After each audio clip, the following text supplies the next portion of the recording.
Hello everyone, this is Lisa with Grace and Old Paper. It's taken me a little while to come back to this. I'm the occasional crafter. I should have named my channel that, something to that effect anyway.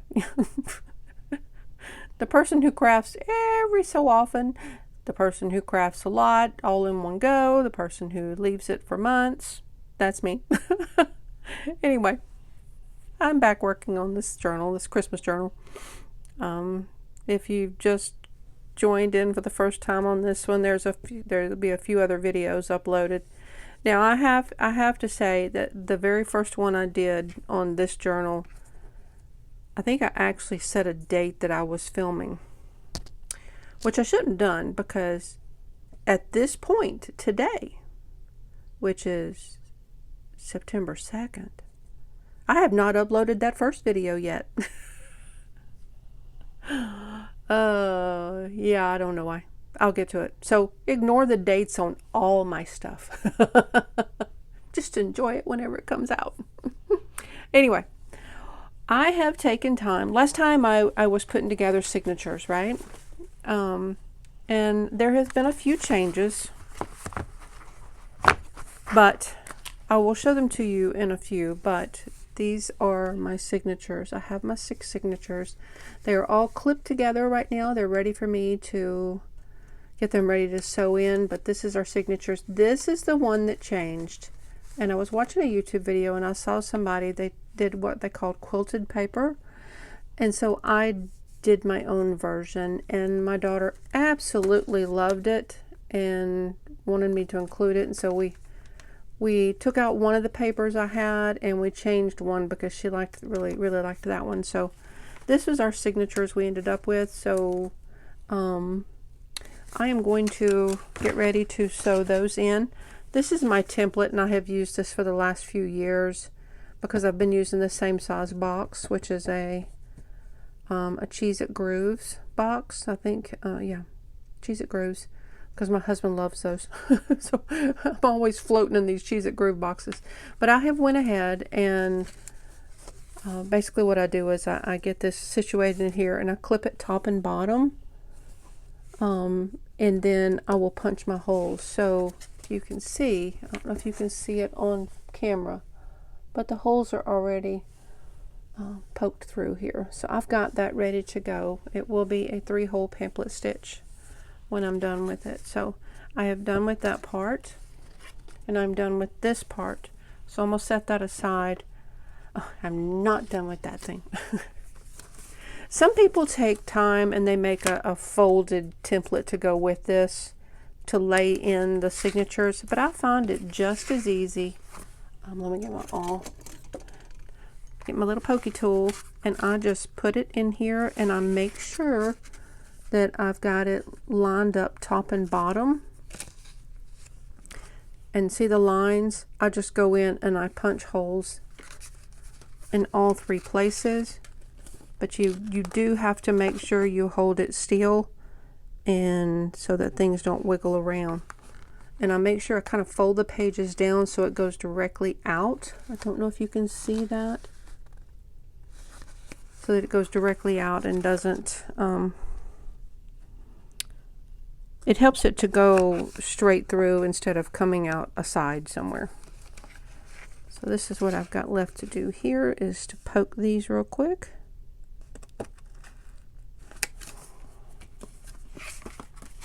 I will take time to do that. Oh, lost my little sticker. I got this idea from, I watch a lot of Catherine at Sunnyside Journals, because she is just an artist with hers and makes beautiful, beautiful journals. And she always does that with hers to help her keep her signature straight and make sure she doesn't accidentally get one upside down, which is always a possibility.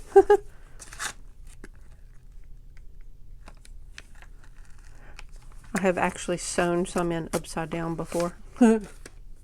There was one book I did a long time ago that I sewed. It was, I think it's supposed to have been the last 3 signatures. I started that way, started from the back, and I ended up sewing not only upside down, but I sewed in the front three. Whatever it was totally backwards of what it should have been in all ways. So I've learned, you know, be careful. I just threw my awl at myself and it went way down in the floor. Not a good thing. Okay. So as soon as I get these sewn in, the only thing I do make sure I do is this has top on it. So I make sure that I've got it toward the top, just in case I've got some of the lines are a little different.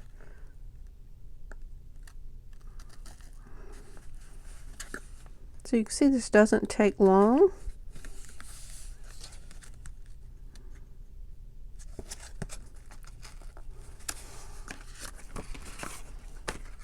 Already on signature 5.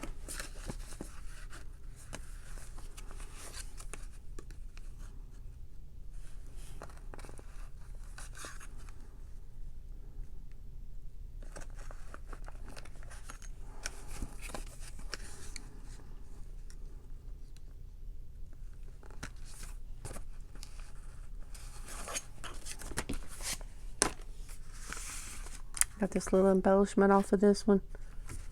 On this one. That came from it was a fabric stocking I got at a thrift shop. And it was just a thin cotton stocking. Very vintage.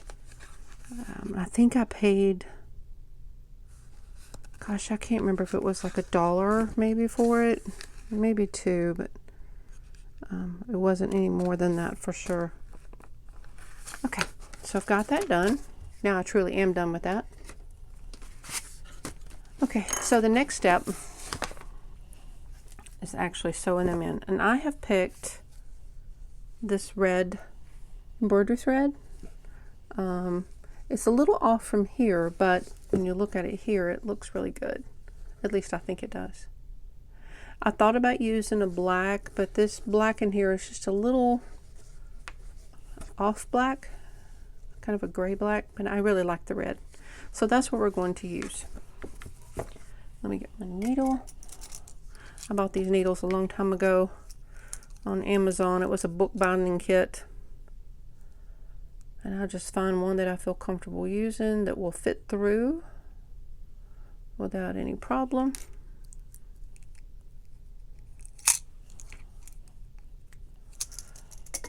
Also have let me see if I can find it, a threader, because it can be difficult getting all that through there with my old eyes. Okay, so I've learned you just do 3 lengths and we'll cut it there.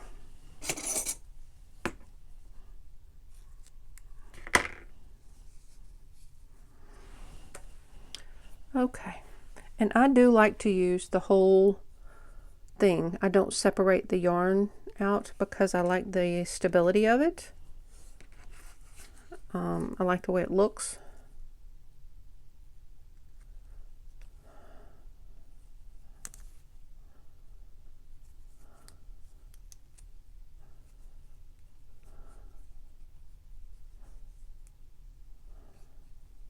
So much easier than trying to fit that through myself. And I'm certain y'all have seen people do this many times. So I'm going to help myself remember here.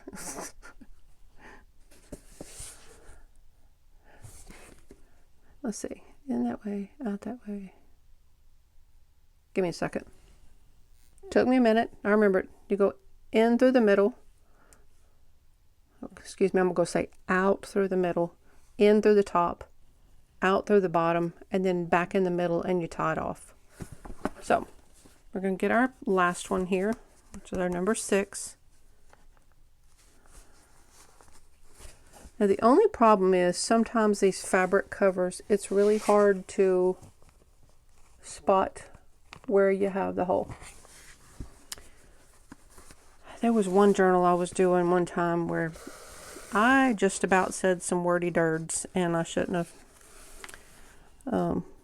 Because I was really frustrated with the fabric was not letting me see the holes, and then I couldn't get through it, and it was just a big mess. That one really drove me a little bit cuckoo, but for the most part it works pretty good. It's really hard to do this on camera because I have to be able to see it and the cover keeps folding. It's easy to start with, but then as you get to the front, it's a little harder. So I'm just trying to make sure I'm pretty much ringing that hole in the fabric.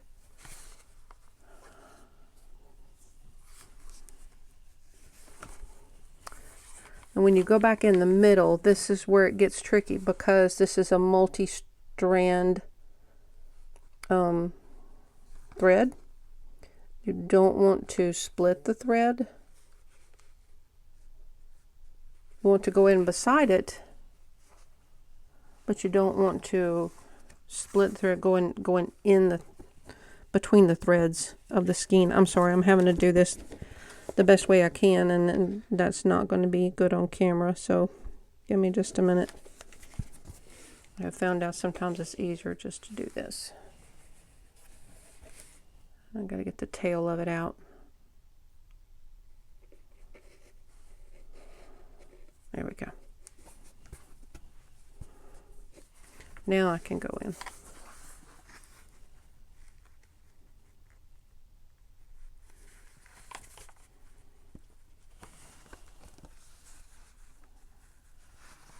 And I can see I started to go through it right there.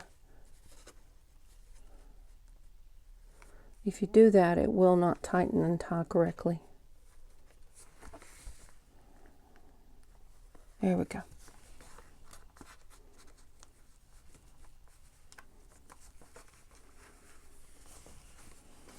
Okay, the other thing you want to do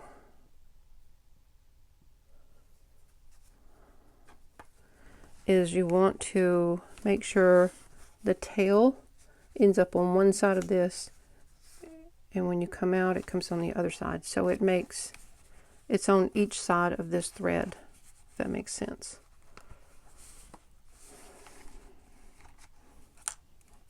Let me give myself a little more room with that.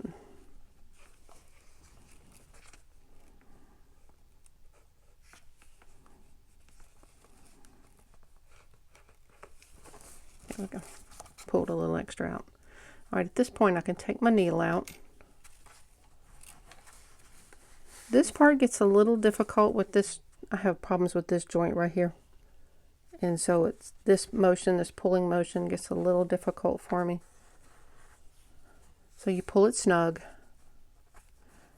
and you give it a good tie.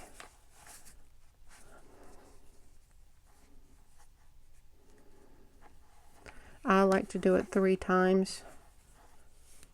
It makes me feel better. A lot of people just do 2, but I like to do 3.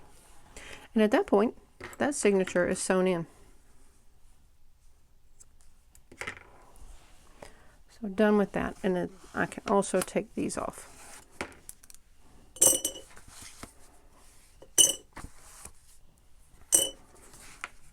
So you can see, I can take that off as well. You can see how flat this book is going to lay, which makes it wonderful for working in. Yes, I loved it. And I have it sewn in right side up, which is good. All right, now, since I've shown you that one, I'm going to pause, and I'm going to sew in the rest of these, and then we'll come back and we'll kind of walk through it and let you see the changes I made. Be right back. Okay, I've got them sewn in.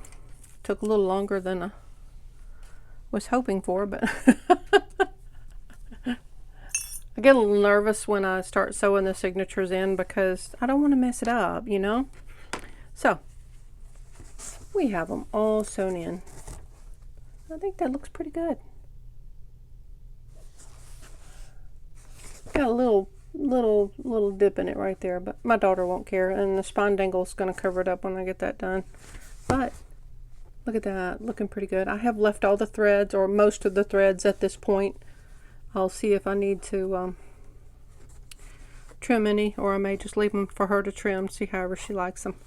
Now, I've got a lot left to do to it, a lot, but I'll show you what we got going so far. It has not been decorated. There's a couple of things in there, but not much. So, but look how flat this can lay. Like, seriously, look at that. Is that not fabulous? I love that. That makes me happy. Don't need those anymore. So, I haven't decided what I'm going to do here yet because I'm not really crazy about the white. And I did go over all these pages with her because she's way more artistic than I am. I make the journals, but she makes them beautiful.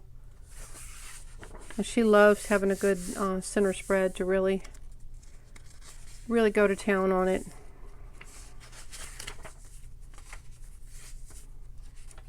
I added this, and I'm going to embellish this somehow, but I really like this little pocket. And I love how you can see this stripe on the material in between the signatures. I think that's really cool.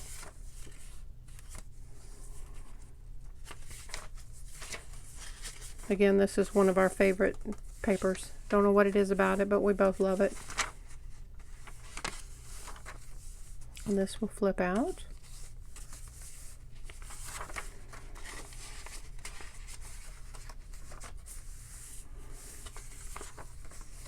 This is a belly band I have made out of just some gift wrap ribbon. It was wired, but I don't know if y'all know, but you can pull the wire out of the wired ribbon and then you just have a pretty piece of ribbon left.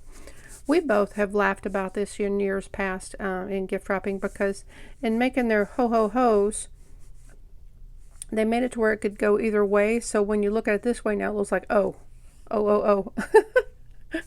So it's a little bit of funny.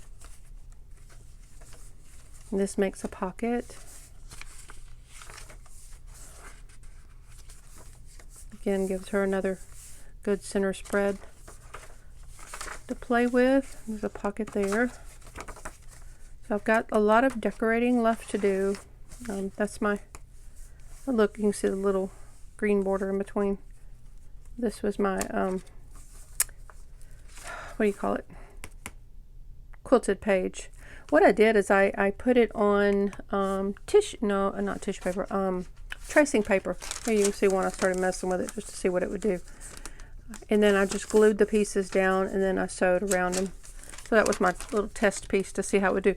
But then, because the back ends up, you know, all this weirdness, I got knotted right there, but all this weirdness, I needed to put something behind it. And because I used black thread, which I wanted to use to tie in with the little bit of black that's in the journal, the back of it was really, I needed something to really cover. So I had a piece of this, which is kind of like a cardstock. It's thicker paper, so I lined it with it.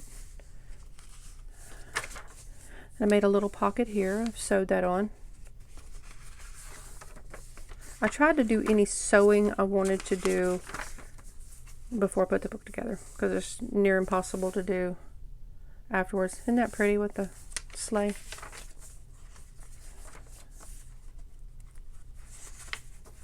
And I did the pocket over here as well. Oh, look at that. That's cool. This one, it had white background on the back of this page, so I had this vellum, and I have sewn it so she can use it as a pocket, or she could slip some colored paper in there, or she could just leave it as it is, however she wants to. I just thought it was really pretty. This was, I just had the front of a card because it was too much writing on the other part. So I have paired it with, I'll show you just a second. This was a piece of stationery. I paired it with this old mailer that used to come in a magazine. Better Homes and Gardens, I think. Possibly. I'm not sure. Anyway, I have paired it with that card with the washi tape. And when I do my washi tape, I glue the washi tape as well so that it's good and permanent. She loves little things like this, though. It gives her a challenge, and I do like challenging her every year, and she rises to the challenge every year and makes her journals absolutely delightful. She'll love this. Not the fruitcake part, but the eggnog. This, like I said, this came from an old stocking. Here's a piece of it left. And I unstitched every bit of it. And boy, did it have lots of different stitches and stuff. And so this was like the top of the stocking. There was more to it, but this was the top. And so I have just cut it off and sewed it on here. I even left its little bedazzled piece that was on there. And then because the back had plain white paper, I glued this piece that I had tea dyed on here, and it's kind of as a flip out. Give her some extra journaling space since this is the last signature.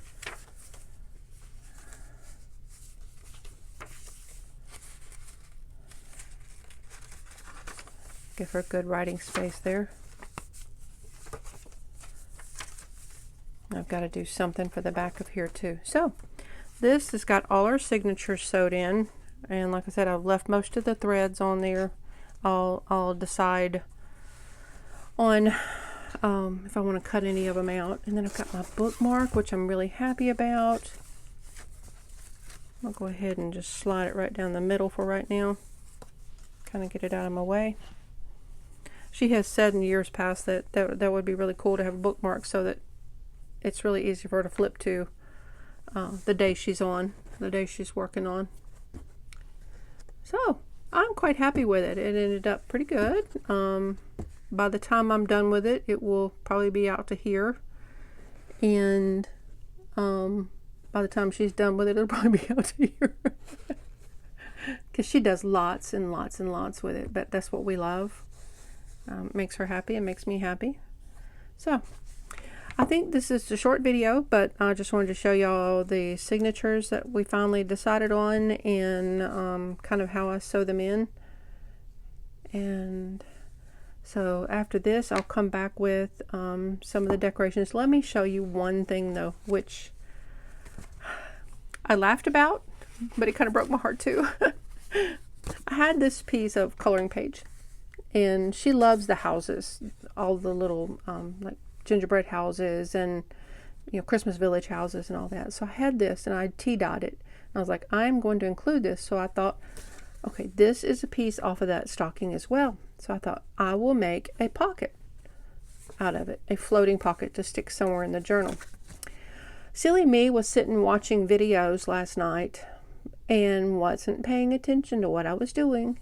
I glued the whole thing down to the paper, and no, I cannot get it loose because I used my Scotch Create glue stick all over it, and then I used my art glitter glue, I think, or my Fabri-Tac, one or the other, up here around the edges. It ain't going nowhere. I tried. It is not going anywhere. So I think I don't know what she'll do with it. I know she had talked about if she had one of these that she might color it herself, just to have a fun element in the journal. But I also thought that maybe, if I can find it now, she could actually use some fabric glue and glue some scrapbook paper down and some pictures or something of the kids. But I thought it would look cute in here. What do you think? That's not bad. If you have any other suggestions on something I can do with this piece, I've got to go back in, because I had stitched across the top and I was like, wait a minute, that was supposed to be a pocket. So I pulled the stitching out and realized I had glued it everywhere. So I've got to go back and stitch across it. But it does kind of look cute there, right? So if you have any ideas of what I could do with this thing to make it a functional piece, let me know. Otherwise, it's just going to go in here as a decorative piece, and she can do what she wants with it. So anyway, I'm going to go for today. So may God bless you and keep you safe.